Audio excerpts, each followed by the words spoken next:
Take a break from your busy schedule and join Harold Sala for Guidelines for Living.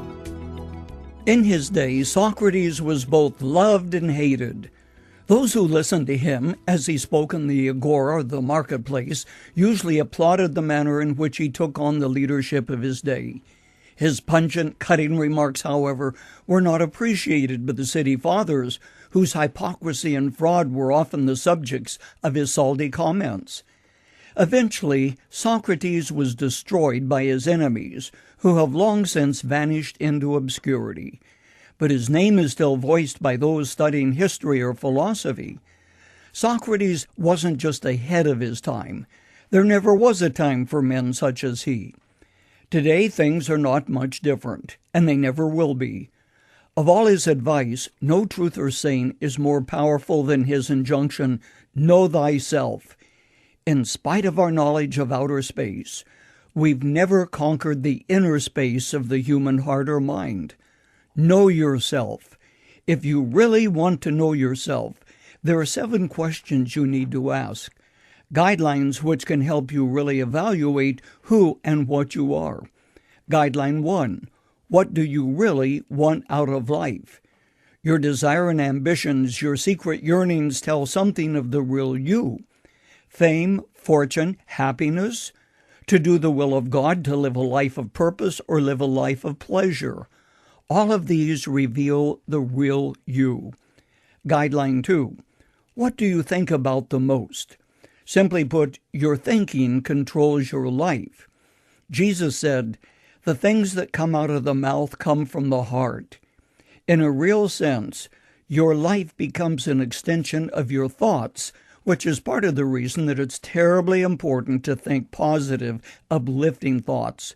Guideline 3. How do you spend your money?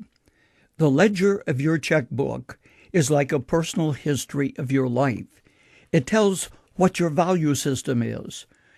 You spend money on what you consider to be important, whether it is your home, your car, the food that goes on your kitchen table, or clothing your children.